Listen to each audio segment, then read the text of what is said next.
Well, we're back, Les. Okay. Right.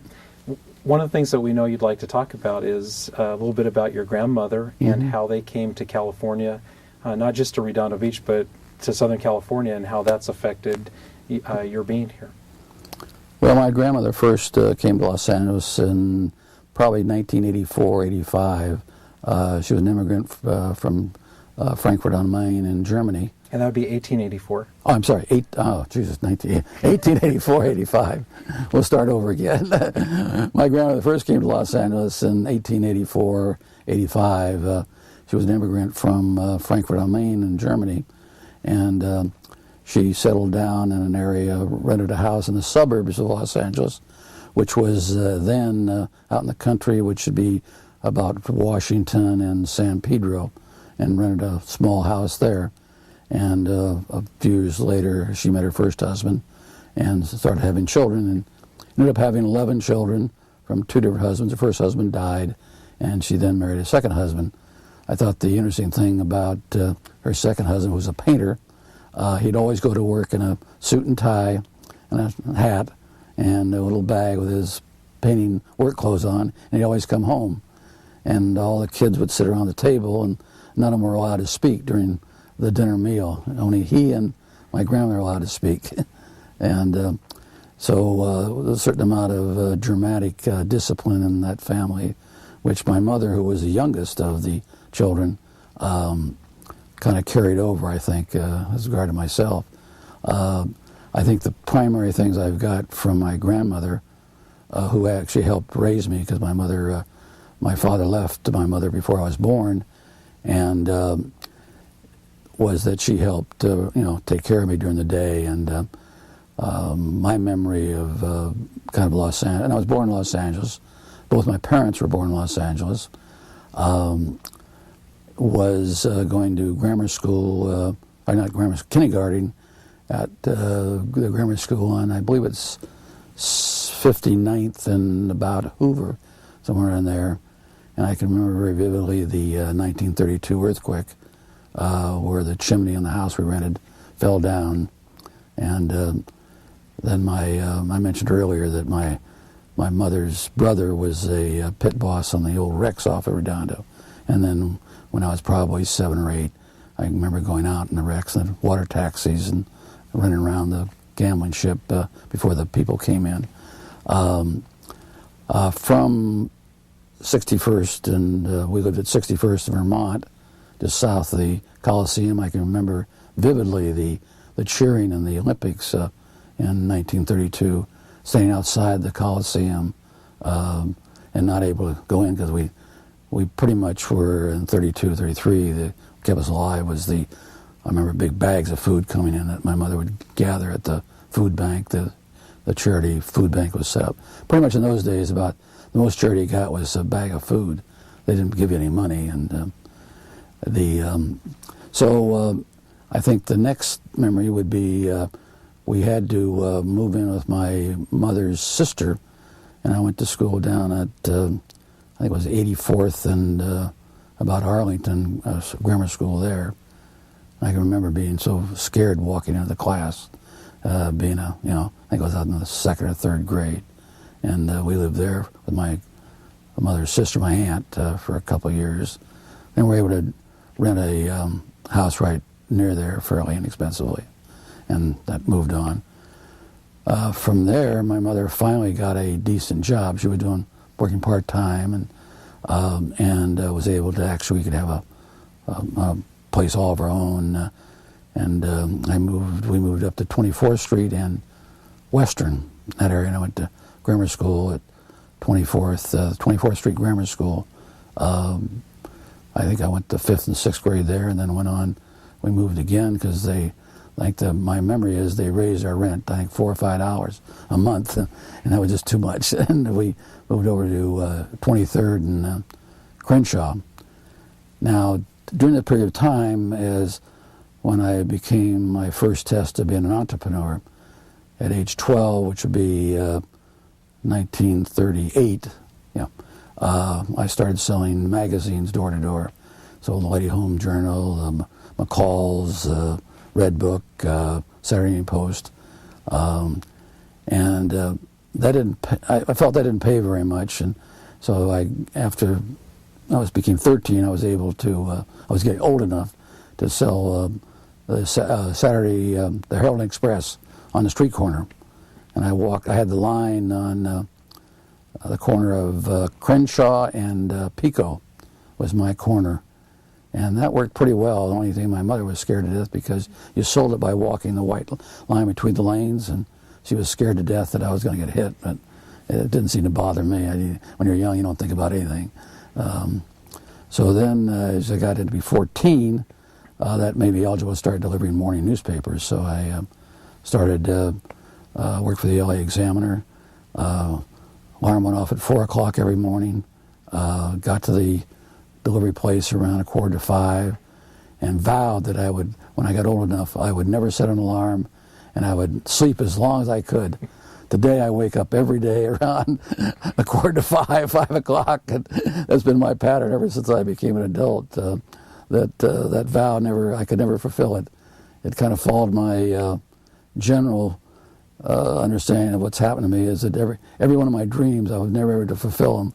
I could only fulfill part of them, and so I don't set an alarm. I fulfill that part of it, but sleeping late is not one of my things that I'm possibly doing. And during that period of time, the LA Examiner did a kind of a campaign around me for some reason. I was selling the most subscriptions, and they had a half-page ad picture of me on a horseshoe around my head, the luckiest boy in Los Angeles, and that's why I first learned about the media stretches things, because the Daily News, which had nothing to do with the LA Examiner, thought that was a great program. So they came into our class and photographed me, and I had never worked for them, never did anything, but they had this thing about a different tone, but my picture in it, and about being selling newspapers and carrier. It was a great, builder of young men, et cetera, et cetera. So I soon learned that, which later I'll tell you about, of how the media sometimes stretches the truth a little bit. After that, I worked for the Examiner for almost 2 years. The preem job was working for the LA Times at that time, if you were in a good higher class neighborhood, because your routes were smaller, but there were the most papers. And I got the route that was north of, north of Pico, from about Crenshaw to maybe Normandy, some of that area in there. There was one point in there, on Saturdays I would hand out handbills for the local movie theater I'd be on Washington, about Arlington, I think it was.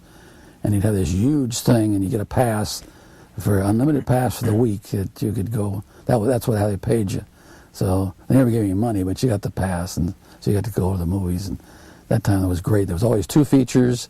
There'd be a cartoon, there'd be a serial, maybe 2 serials, and that was your whole day on Saturday to do that. You do this in the morning. And so from there, my mother got a terrific job down in the LA Harbor for American President lines. For her anyway, it was a terrific job. My mother went to, she didn't graduate from high school. I think she went to about the 10th grade. And she was a receptionist for this company, but things were starting to pick up. And we moved down to Long Beach, and I went to Long Beach Poly for all 3 years, and that was a great educational experience, terrific school then. And I think that's where I started learning how great teachers were and the mentors they can be for you. My memory of my teachers are just fantastic. And then the war started in December 7th. I can remember those days. During my high school years, I worked first I worked as a busboy down at Schroeder's restaurant. I don't even know if it's there anymore, on Ocean Boulevard at night. I didn't like that very much. It was because they had the busboys also kind of doing assistant dishwasher. Became assistant dishwasher, got a title, assistant dishwasher. And then I got a job at a market right near where we lived, and I enjoyed that much more. Did that for a couple of years, where I worked the meat market and prepped meat, cut meat. I worked selling, groceries, taking checks. At that time, the Towner's Market, I remember that, he had charges because most people couldn't didn't pay in cash. They always charged stuff. It was an old-fashioned drugstore next door, which I had to go in and spend a little, for a dime for a chocolate Coke. I remember that was great. Then in my senior year in high school, I got a job at Desmond's in the boys department. Now that was the cream job. You had to wear a coat and tie. All the girls would come in and kind of always walk by. It was really, I was in heaven then. And at Poly, I finally kind of got into the in group. My first year there, too, was not, not particularly. I was kind of new. I didn't know anybody, and was working after school pretty regularly. And so I became the fire chief. So I'm an expert now on how to excavate buildings. That's what I learned in high school. And then the war started, on December 7th. I was in the 9th grade then. And my senior year, I took some tests, went down and talked to Navy recruiting, because at that point in time, your choice out of high school was either, you had three choices, the Army, the Navy, or the Marine Corps. And I didn't like the whole idea of the Army and the Navy and the Marine Corps. The Navy seemed pretty good to me, and I tried to get in the Naval Academy, tried to get in the Coast Guard Academy, tried to get in the Merchant Marine Academy. I felt if I was going to go in the Navy, I wanted to be at least an officer. I mean, why? And I didn't make any of them, but I did join the Navy, and I was a seaman. Initially, I took some tests, and I got selected officer training from that program, and they immediately sent me to Occidental College, and where I was there 3 years. At Occidental, we had a Marine training battalion there and a Navy training group. And then the war ended. No, it hadn't quite ended. That's right. When I was there, they consolidated that group with a group at UCLA, transferred over to UCLA, where I went 2 more semesters. And it was because it was a 5-semester program. You got your commission. Then the war ended, and then they mustered us all out.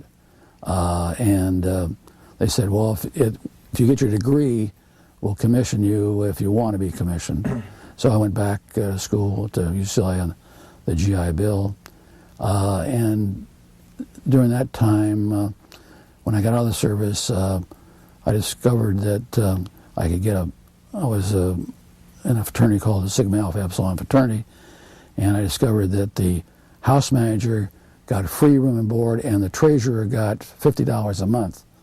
But it was usually divided between 2 people, but combined them became really a good job. So I volunteered to combine them, and we had some great times then. For example, we had a party where I had to go down to our accountant and get a check, and I walked in to get this check, and it was for $150.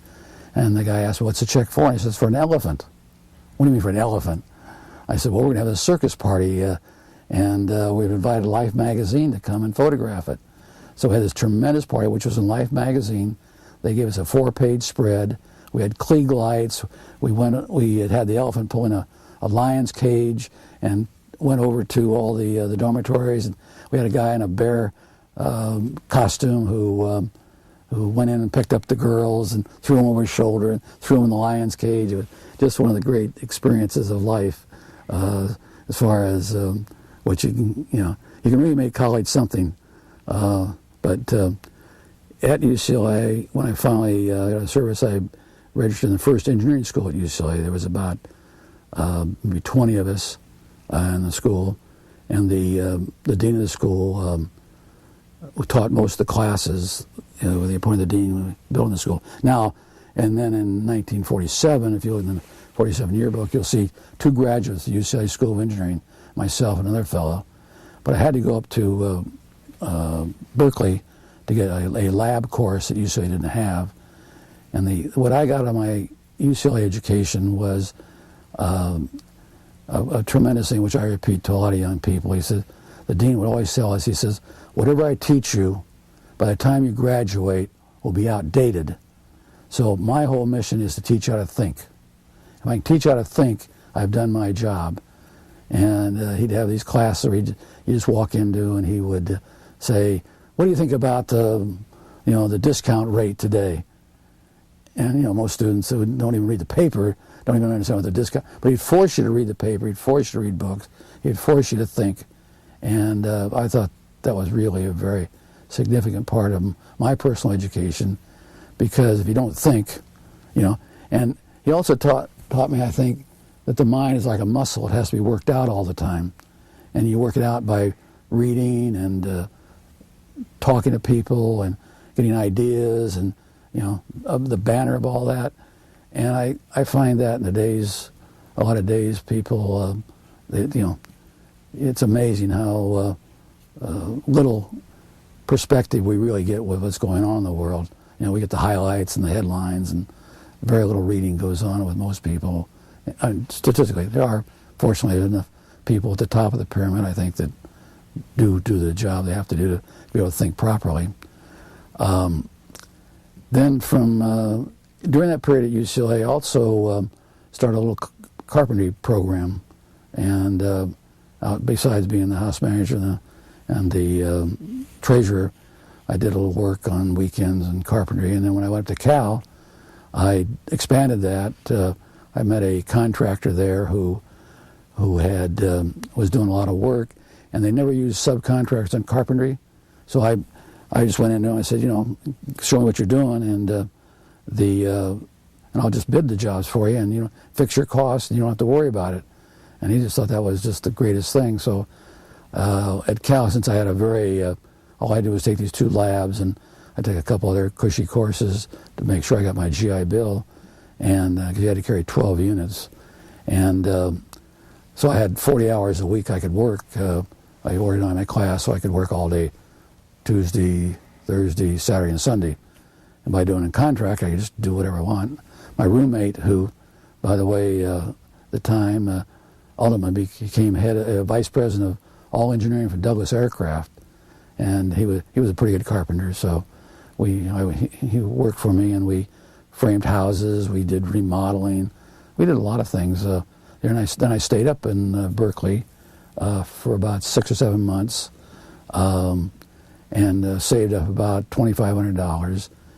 Came back south, bought a lot, built a spec house, and promptly lost everything. Did everything in the house, poured the foundations, framed the house, did all the finished carpenter work, put on a shingle roof, the house over in Culver City, and then there was another recession. And essentially worked all that time, maybe 6 months, in my investment, and lost it all, which was a great lesson, because people think that when you're in business that it's an automatic, profits are automatic when you're in business, and which is what I thought at the time. You go to work and you work hard, and there's no way you can lose money. And at that time, we had a labor mart like we have here with the Hispanics, on the corner at 3rd and La Brea. So since I had pretty good construction, I could do anything pretty much construction-wise.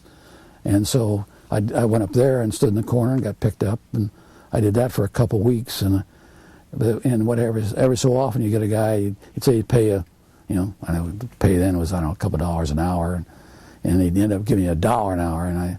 So I started looking around for a job, and I was also a pretty proficient draftsman, and I found a job at Delta Lumber on Olympic, which no longer is there anymore, and drafting for houses. They did pre-built houses, and by that time I had my contractor's license. I was a licensed contractor in 1948, and these people would come in and they wouldn't have anybody to put their houses together, and all of a sudden I started talking to people, and so I started on the side kind of contract. Then I worked a few, I worked there about 6 months maybe, and kind of built up a little clientele, and I went back out on my own being a contractor, and then it just built from there.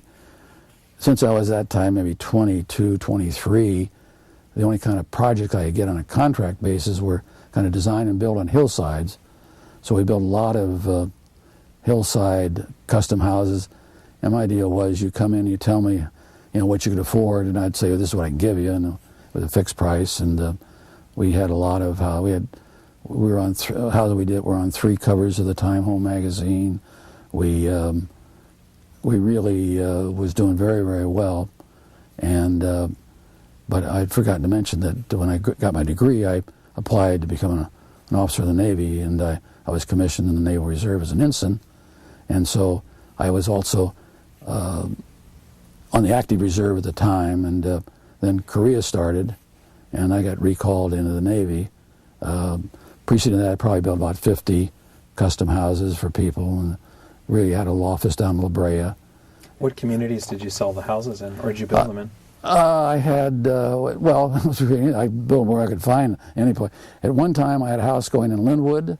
I had one in South Pasadena, all at the same time, South Pasadena, Beverly Hills, and kind of near Venice and about Fairfax. And I just make this round every day. And the way I take notes, because I found that taking notes on paper didn't seem to work for me. I'd take pieces of wood. I'd get home at night, the end of the day, or get to my office and have a big stack of wood. And I couldn't lose those notes. And that was kind of my little technique of keeping track of stuff. And so initially, when I started out, I'd be doing maybe one house at a time, and I'd be framing the house. Then I was able to. By that time, we were getting framing contractors, and then I could just let a contract to it, and all I was doing is coordinating subcontractors. And it was kind of interesting. We had, I'm losing my mind here. The young fellow he's not young anymore, that designed the music center downtown, the Philharmonic. What's his name? World famous artist, Bill Bow. God, he just got the most prestigious award, and just got the Grand Avenue project. He's the architect on that. He got the most outstanding architect in the world award a couple of 3 years ago. He was one of my draftsmen. He was going to USC. The fellow designed Governor Reagan's house, was in one of my draftsmen. It would be funny. I couldn't keep him busy all the time, so one time I had him out pouring concrete. And he was not a burly man. He wasn't like our present governor. He was a kind of a little softer kind of guy. And the whole idea of putting his hands in concrete, he just couldn't handle it. So he lasted about 2 days out pouring concrete. We had to get him back in the office real quick, so I created some work for him. But the interesting thing about it, which I think is really, which I try to tell a lot of people, how small the world is. When I was at Delta Lumber, the receptionist was a young lady by the name of Katie. Can't remember her last name now, but about many years later, I'm going to a parents' night at Maricosta High School, and her son was in my daughter's class, and how the architect I'm just telling you about, so famous, he's so famous I can't remember his name. I'll get it before then. Is my son-in-law, who is presently the head of the School of Architecture at the University of Michigan, was working for him, and he gave Tom a little sketch of a house that was very famous up in the Hollywood Hills. It was a house that had a big arch through it. Because of my engineering background, the reason I was able to go on the hills, that I was used caissons, a lot of steel, a lot of cantilevers over hillsides and so forth. And this house, he worked on some of the plans. He drew the sketch, and he gave it to Tom, and he gave it to me, and said, "Tell your father-in-law that they didn't know the tie at the time. Tom didn't know that of the tie of his boss." And then some weeks later, and I just looked at it and threw it away. I'm about several weeks later. At that time, my son-in-law was teaching at the SciArts, Southern California School of Architecture, and I go to an art show that this fellow's all his sketches are on the deal, and they're selling for, this one here is a sketch, $1,000. This one's $2,000. I'm looking at it, and it's almost identical to the sketch he gave me, which I threw away. So it kind of shows you how smart you are sometimes. So we're now into Korea, and I got recalled. And at the time, I thought it was a total disaster. I had just gotten married. My wife was pregnant with my first daughter, and they told me to report to San Diego, which I reported down to San Diego, and I was down there for a couple of weeks, just kind of waiting to get reassigned. And they reassigned me back to Los Angeles what they call the Naval Industrial Reserve unit. And that unit, what happens is at that time the Navy owned a lot of plants. And one of the plants they owned was Douglas Aircraft in El Segundo. And they had just bought the old Alcoa aluminum plant at 109th at Normandy. And so they wanted an officer charged of construction of that. So they sent me out there. So I went out there, and I had about 20 Navy inspectors, and we about $25 million, which I don't know, what's that, a couple $100 million today, I guess.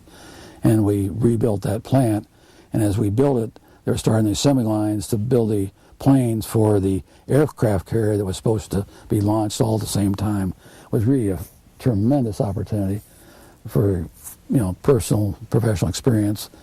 And I just loved my job and loved what I was doing. We had an architectural staff on the property drawing plans, and as soon as the plans were done, we'd be out taking bids, and we then moved down to Hermosa Beach and had a little 2-bedroom house we rented on Longfellow, and I loved the beach. Just everything in my life was probably the best. My first daughter was born. That was a lot of fun having a young daughter. I've discovered that I have 4 daughters, and I discovered that it's really pretty special having daughters. I do have a son too. He's kind of special too, but somehow the daughters seem to, they always think of nice little things to do for you. So because of that, I decided I love the Navy. I love my job. I love the people I work with. I decided to stay in the Navy, and so I applied for my commission in the regular Navy, which I was accepted, and I got sent up to the Aleutian Islands, and I had another terrific job. I had 400 Seabees working for me up at Adak at the tip of the Aleutians, and the Korean War was still kind of going on, and then the Cold War started with the Russians were always flying in our space, the Chinese were running around, and my job basically was I had all the construction work, maintenance work. We had a plumbing shop, electrical shop, carpentry shop, the motor pool. I had the sewer plant, the power plant, water distillation, all that stuff. It just all the stuff that kept the place running. ADAC basically had a Coast Guard station for rescue and navigation work, and then they had basically scout planes that were out scouting all the time, and that was a great job too. Really enjoyed that. We also had some great parties that my experience from college went into, and since we had all the tools, we had the best still, we had the best smoker, we made the best of everything in terms of making the clubs right, and so as a result, people really kind of catered to us because we had all the material and so forth. When I was there, in addition to maintaining the place, we kind of consolidated about 10,000 buildings that were on the island from World War II, but we also built a little ski lodge and a ski lift and a driving range. Now, you got to realize ADAC, if anybody's ever been there, is all rock. The biggest tree after they planted some trees in World War II, and they eventually grew to about maybe 3 or 4 feet high. Not a tree in the island. The sun comes out maybe 6 days a year, and the wind blows up to 125, 30 knots. I have pictures of Marston matting, you know what that is, on airfields. They just wrapped it up in big rolls. Blowing down buildings was very common. So it's not a place that you would be using golf driving ranges very much. But they had a great, they had nice interior swimming pools and clubs and a nice commissary and things like that. So that was, again, a great experience. From that, I requested duty at postgraduate school in the Navy, and they sent me back to Rensselaer Polytechnic in New York, which is the first engineering school in the country, which I was there for 5 semesters, where they merged the Naval Academy graduates who applied to the Civil Engineering Corps together and kind of make them a molded group. And then that's where they trained the Coast Guard officers. We had 4 Coast Guard officers in our group. So it's a group of about 12 Naval Academy graduates. There are 3 of us, kind of people like myself that had, experience and pre-college and so forth. And then they were all kind of molded together to integrate them. And from there, after that experience was terrific. Really enjoyed that. you don't really realize how great school is when you realize you go for 16 weeks and you get a couple weeks off and you got your afternoons free and you learn how to study a lot easier. You don't try to learn everything. You try to learn the key points. and what happened is each class always passed down the notes of the previous class. So it was a strenuous course. I mean, we carried 20 units every semester, and a very competitive situation because the dean of the school was a retired Navy admiral, and his say-so made a lot of say-so on what happened after that. I think that's one of the reasons that eventually I'll tell you what happened to me.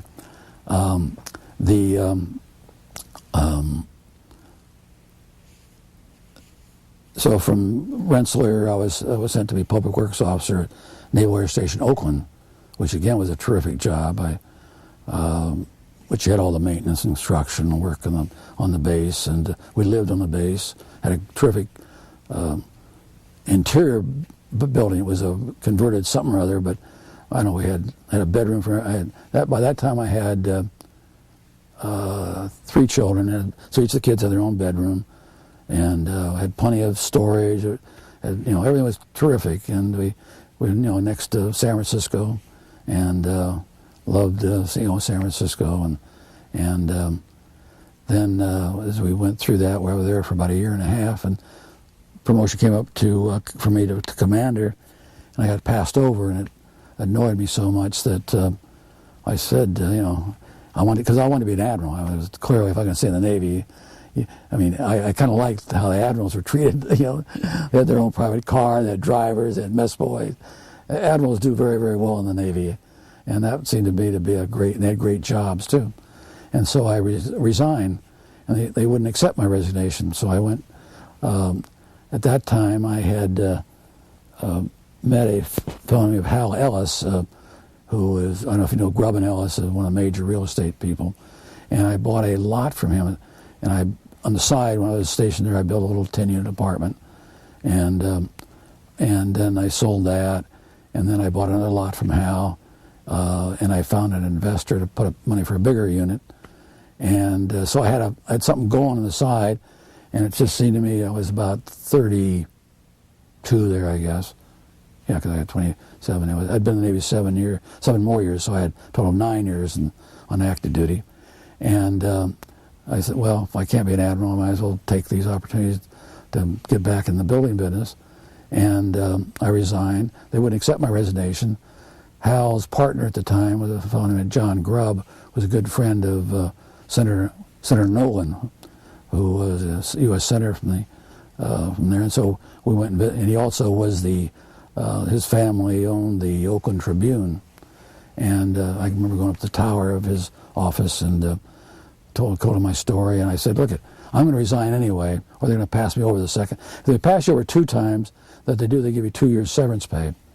And so either way, my ambition, my dream can't be fulfilled, and I'll make more money than the Chief of Naval Operations, the highest paid naval officer. And he said, well, that doesn't sound like a good deal for the Navy. And he said, let me check into this. And within about a week later, I get a notice, that Mr. Guthrie's resignation has been approved. They had me out in about a week. Whatever happened, I don't know whatever happened, but I was out. And so we came back down to Hermosa Beach, and we bought a house, but I was building in Oakland. And so I was commuting to Oakland. I had a little apartment in Oakland. And we had to get an FHA loan at the time, and the FHA bureaucracy couldn't understand that I was buying a house in Hermosa Beach and working in Oakland, but I was also self-employed, kind of situation. So that was, being self-employed was a problem for those at that point in time. Working in Oakland was a problem for them, and so they horsed around me for a month to approve my loan. We'd moved into the house. The people were kind of, were trying to be very nice. My son at the time, who I know was maybe 2 or 3 years old, all of a sudden hated the beach, hated the water, hated the sand. And so he was screaming all the time. I was gone, 4 nights a week, and we just becoming a tourist. So we said to heck with it, and we moved back up Oakland and first rented a house. Then I built a house, which in Orinda, which was featured in the Chronicle home section and their colored home deal. Then from there, I built apartments in Oakland for probably about three years or so with an investor. And I had the opportunity to go, the Jantz Corporation, who built Westwood and owned 10,000 acres out in the Conejo Thousand Oaks area. I had an opportunity to go with them as head of their development operations. And during my time at Jantz, we had the 10,000 acres in Thousand Oaks that we're planning and doing, and we started the project out at Kahanapali in Hawaii. I was the first one into Sun Valley, about Sun Valley, that did all the work on that, justifying the purchase, made the presentation before the board of Union Pacific. And Sun Valley, which is kind of an interesting story, by the way. Sun Valley was losing money, a couple $100,000 a year. At that time, probably $1 million plus today or more. And we made this presentation to the board, and on their board in New York, I remember it very distinctly, Bob Lovett, who was a former Secretary of Defense, was on the board, was there. Stoddard, who was the president of the company. Harriman, who he was in the Roosevelt administration, Secretary of State, I believe he was. And so we make this big presentation, how terrible it was, they were losing all this money, and why they should have a joint venture with us. That we were talking about a joint venture. And I can remember Lovett looking over at Stoddard, the president, and they were running at that time, they had this TV thing every Sunday, a big institutional kind of TV program, and that cost them about $200,000 or so a year. And he related that, what's the big deal? They were losing, they had this thing on television that cost them a couple $100,000. They're losing $200,000. It's no big deal. So, but they decided as a board that they really shouldn't be in that business for some reason, and they decided to sell it. And Ickes, he was also in the Roosevelt's administration, owned the Bank of Idaho, and they funded the whole thing for us at 100% the purchase, and we bought Sun Valley for 4,500 acres plus the deal, and within 2 years we turned it around to be a very profitable main operation. And what year do you think that was? Oh, that'd be about 50. Let's see, 59 maybe, 60, right in that area. And then from there we went over, and I bought most of the land for Snowmass at Aspen. We started that project, and we started a project up at Lake Nacimiento. We bought 1,000 acres up there. So we had a pretty aggressive program at that time. It was very, very, very exciting time of my life. And then Bill Jantz, his father kind of foresee the 29 Depression, and Bill Jantz, or Ed Jantz, said to our financial guy, look, I foresee there's going to be a big depression. He kind of mimic his father's thinking. And if you can just guarantee me, I think the number was about $300,000 a year in 1959, I guess would be, $1 million plus today. A year tax, I can spend $1 million, well, $250,000 or $300,000 a year. Guarantee me that, and we don't have to do any risk, because just by the nature of the investment they had, I'm going to get out of all this stuff and just cut way back. Because the development is very, very risky. What we were doing was very, very risky at the time. I mean, it was exciting for us, kind of, because we weren't taking the financial risks that they were. And all of a sudden, within literally a month period of time, an organization I built up of about 40 people, planners and construction people, and everything else, were pared down about 3 people, clean up stuff, and they just went into joint ventures. They made a joint venture with American Cement at Snowmass. They gave Sun Valley to Ed's brother, and he kind of moved up there and run that, and pulled out of Kahanapali, and Nacimiento, they sold that off. So literally, it's amazing. I've learned how large forces can make instantaneous decisions and affect your life. And that's what I learned, that your best job security was your ability to get another job. I've had people, I'll ask them that question when I'm interviewing, and they'll say, oh, stable company and good people and blah, blah, blah. No. If you can get another job, that's your best security. And so I've kind of followed that mantra as much as possible. And during that period, I went through a period after that of about 2 years without any income. And at that time, I had 5 children and a mortgage. And fortunately, though, when I built my house in Manhattan Beach, I had 3 rentals, which took care of my mortgage, my taxes, and everything. So I built a little 4-unit, which we had a major unit on it for ourselves, for the family, and then 3 smaller ones as rentals. You can't do that anymore. So that got us through that period of time. But I realized that if I'm going to be independently, I've got to have resources to carry over, because that's the nature of the business. And so first I would have enough money for 1 month and 2 months and so forth. So I got into a big development out in Riverside that Equal Savings Loan went bankrupt on. It was called 1001 Ranches at the time. I renamed it Indian Hills, and we had about 250 houses in various stages of construction, from foundation to people living in the houses without paying any money or any escrow. Had a water company that was stealing water from another water basin. Had a sewer company that wasn't sewer certified. Had a golf course with holes on other people's property. Had the largest banquet business that they were taking deposits and not fulfilling their commitments. And it was just absolutely a mess. And Equal felt that I could take it over, and paid me actually a fairly substantial fee.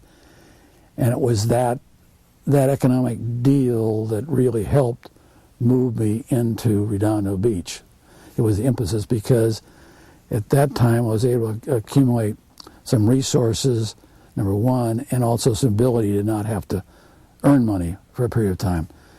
And in about 64, it wasn't about 1964, I was riding my bicycle down in the harbor there, and I stopped in front of the lifeguards, the county lifeguard headquarters there, and I started looking at it, and I saw this big parking lot there, and the beach there where Harbor Cove is now, and I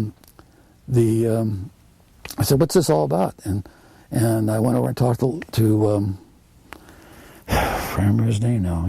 He's not with us anymore, but terrific guy who was kind of the senior lifeguard fellow. He was the fellow was head of all the lifeguard. Bud Carpenter?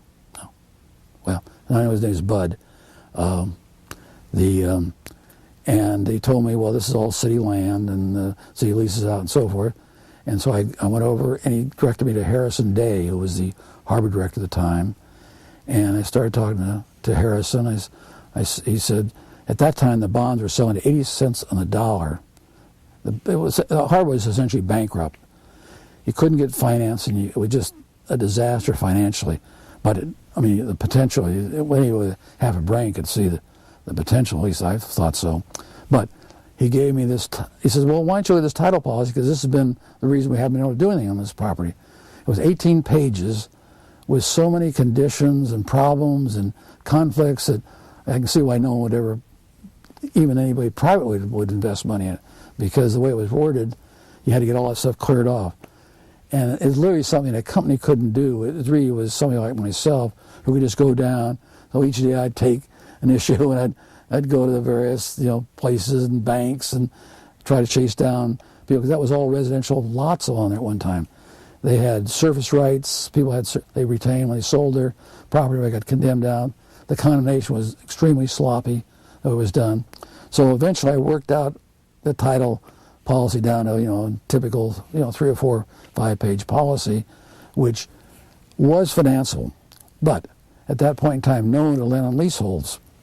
So what I had to do was to try to find a financial partner that would work it out. And I looked and looked and looked, and probably by that time I had invested probably $100,000 in trying to put the thing together, and couldn't get any institutional financing. So one day I just had a bright. I'd read Ray Watt, who's, everybody probably knows, has done a lot of development in the Torrance area, and I'd spent maybe 6 months previously on a 4-month builder's trip of Europe, builder developer trip, where we toured all the new towns of Europe together and became a very good friend of he and his wife. And so I called Ray and I said, Ray, I'm getting down to the end of my rope. My option was running out. My rights were going to run out. And he just made a deal with Boise Cascade.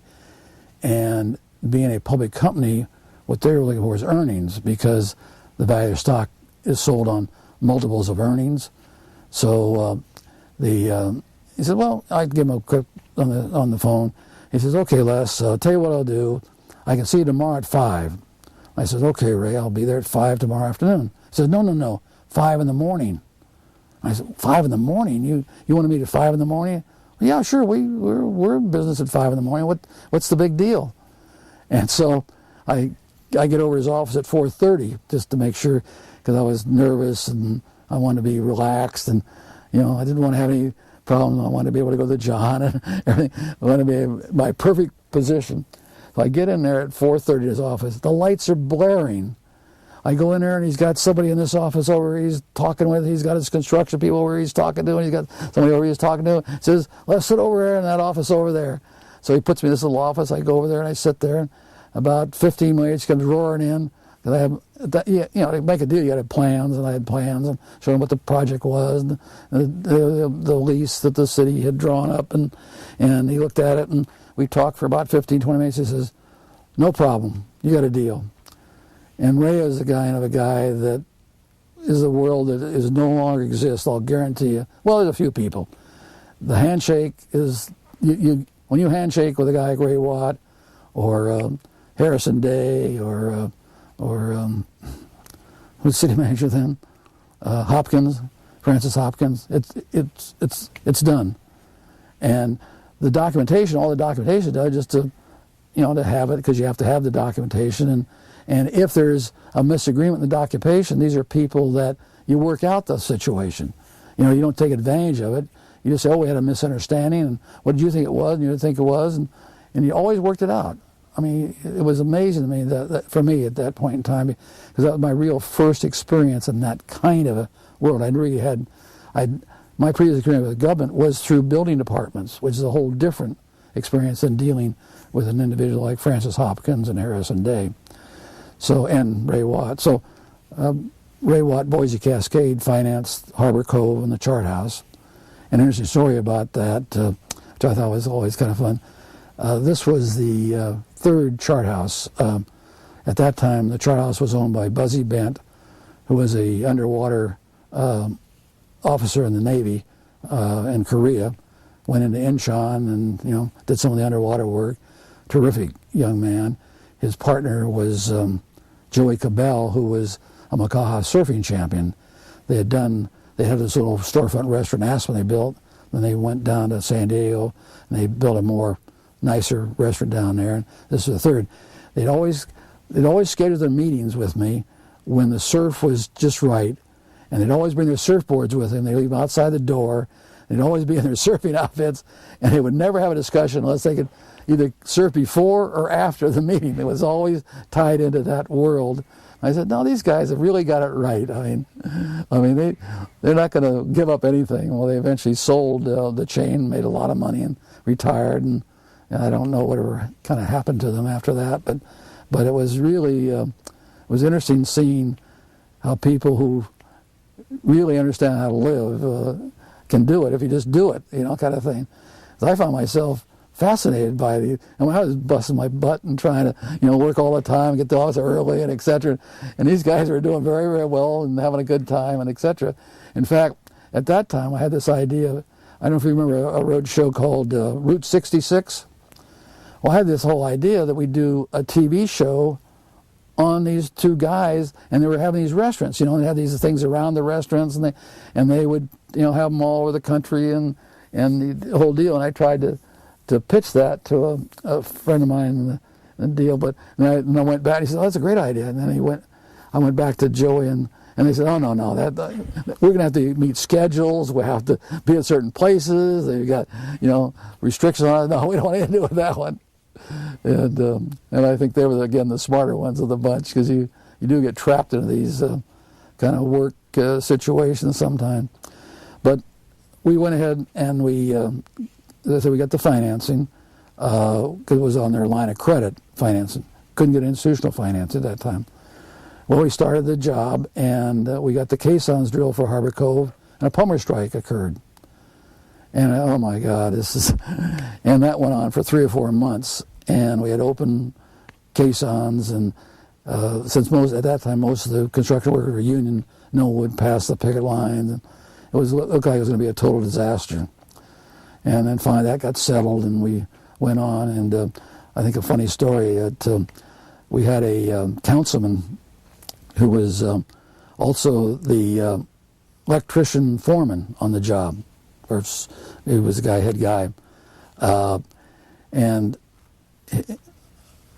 I probably shouldn't say, well, I won't say it totally, but somehow he couldn't read plans, and he'd put like a switch behind a door. You open the door, and to get the switch, you got to close the door. And I'd say, well, what was his name? Jack Ranke? No. John? John worked for the city. Yeah. I was Burke. What's his first name? I can't remember his first name. I think you told us his name in the first first interview that we did. And I'm repeating the story, but I did tell you that. I tell you that story, so I won't repeat it. But and we also hauled his car away one time. So but we finished the job, and a funny story. I don't think I told you. Did I tell you the story about we ran an ad about how romantic? Oh, okay, I told you that story. I do have a question for you. In 1964, when you were riding your bike down there, can you describe what the coastline was like from the Redondo border at 190th down to the pier? Because today, I think most people that will, today and in the future that look at this, will never understand. You talked about the houses that were there. There was probably the boardwalk may have still been there. But what did you see in 1964 when you came in to take it over or to develop it? I think you want to go back preceding that, because we lived when the houses were still there. We lived in Manhattan Beach. So when you'd ride down there, you'd ride by those houses that were there in the in the storm, but crash of the houses. Then they condemned all that, and as a kid, I went to the plunge.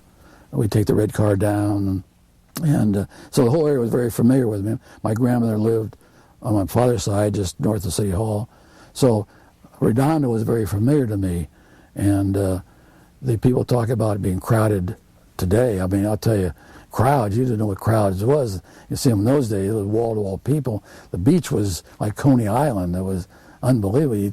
If you didn't get down there by 9 o'clock, you couldn't find a place to party sit, on the beach. But at the time, at 64, what was there was you had the county headquarter lifeguard station at the first building, big parking lot in front of it, but very little used. Some paved area in front of the lifeguard station, which I'm not quite sure why it was there. There was a very small boatyard just directly south of that, which is that little building still there. That was that building, 120 Yacht Club Way. That was still there. The pump station was there. That would be on the corner of Yacht Club Way. Yeah, Yacht Club Way and Harbor Drive, and which has all that funny pictures in front. It's now the Sea Lab. Sea Lab, right. And then it was pretty well nothing.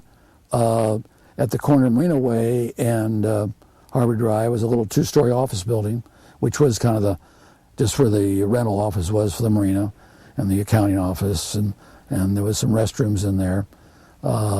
And then the harbor was all built by that time, all the deals.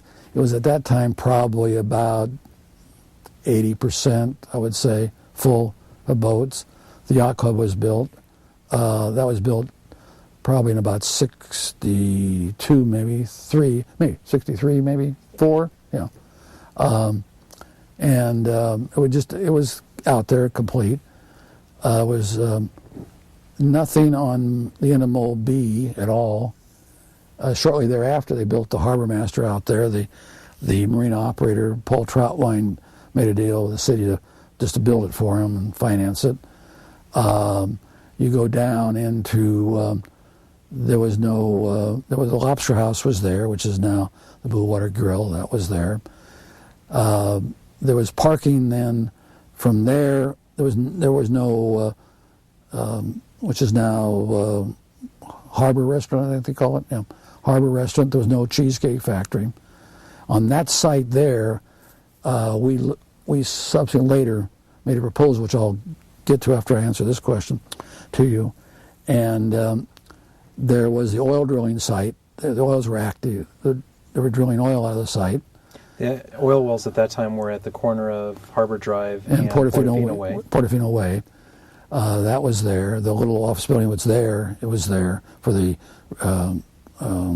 marina, the Port Royal Marina. Coming down further was Portofino was there. There was a restaurant where Joe's Crab Shack is. I can't remember the name of it now. They had an operation in Newport. Rubens, yeah. The Seaside Lagoon. I think the lagoon was there, but I don't think the building was there. And then you go on down further. There was nothing on the Redondo Beach site because they built the fish market. They built that later. There might have been one restaurant on the Redondo Beach because they had I think there was one building on there because they had the fishing boats off. They were operating those. They had 2 of them, I believe, off the coast. That was their big kind of business activity. The marina that they have there in that little alcove, there was nothing there. The International Boardwalk wasn't there at all. The pier was not like it is today. There was the fish markets and the things and the restaurants at the head of the pier. That way, the way it's been built around, there was with the horseshoe. It was a horseshoe, but they had restaurants. They had Cattleman's Restaurant and restaurants at the inn, the Polynesian, and the fire took all those things out. All those things were still there. They were in there in 1964. Yeah. We know that the break wall was first started in 1939. Right. And it had a smaller version of it. Right. And they added to it through the years. Right. When you came in, the problem with the title was just for your leasehold, or did it apply to much of the harbor? Well, all that I was involved with initially was Harbor Cove and the Chart House site. Then we started construction on Harbor Cove, I believe, in 1966. 66. Completed in 67, right. And we operated for about a year. And then it was at that time that, through my relationship with Paul Troutwine, who is the general partner of King Harbor Marina, and I started talking to him, and we worked out a situation where, which I thought was kind of interesting, that Paul wanted to get out of the business for a variety of reasons, and he was having some serious family problems. And his board, they were fighting with his board, and they had a board meeting where they had a court reporter, and they all agreed that they would sell the King Harbor Marina, but whoever bought it had to put up $100,000 cash down with no contingencies, and they had, I think, like 30 days or a very short period of time to close it. Well, they thought, what they were trying to do, his partners were trying to force him out at the time, and they thought this was going to do it, because no one would take an offer like that. You wouldn't buy that kind of property with no continued dealing with the government, or on a change of ownership, the government can either approve it or not approve it, etc. And I was stupid enough to do it at the time.